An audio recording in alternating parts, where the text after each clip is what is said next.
Video দেখে আসছিলাম এক দাদা ভাইয়ের দোকানে গুসকরা বাস স্ট্যান্ড, যে চা খাওয়ানোর পর টাকা নেওয়া হয়নি এবং একটা গাছ দেওয়া হয় রোপণ করার জন্য।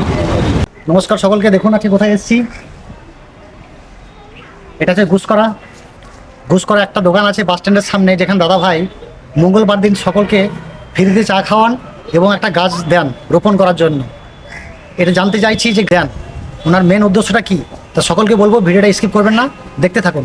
নমস্কার সকলকে, এই যে আমরা একটা ভিডিও দেখে আসছিলাম এক দাদা ভাইয়ের দোকানে ঘুষকরা বাস স্ট্যান্ড, যে চা খাওয়ানোর পর টাকা নেওয়া হয়নি এবং একটা গাছ দেওয়া হয় রোপণ করার জন্য।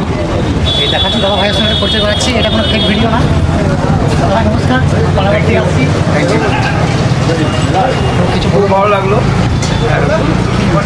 বলছি আমার ভিডিও দেখে আসছি আপনার, যে আপনি ওই চা খাওয়ান এবং একটা গাছ দেন প্রতি মঙ্গলবার। প্রতি মঙ্গলবার। Thank you. আমার ভাইরা এসছে আজকে পানাগড় থেকে এসছে।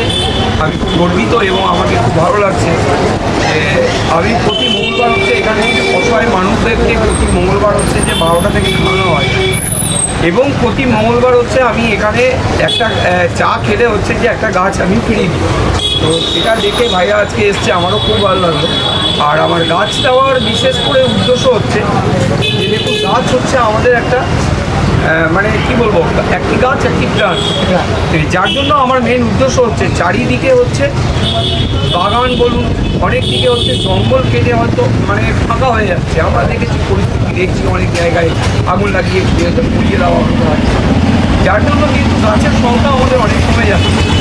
তো আমি এই জন্য উদ্যোগ নিচ্ছি যে আমি যদি কিছুটা হলেও যদি পাই, একটা চা খেলে একটা গাছ কিনি, সেই গাছটা দিয়ে যদি কেউ যত্ন করে, আমি সবাইকে বলবো একটা কথা, যে যত্ন সম্ভব, তার জন্য আমি এই উদ্যোগটা নিচ্ছি।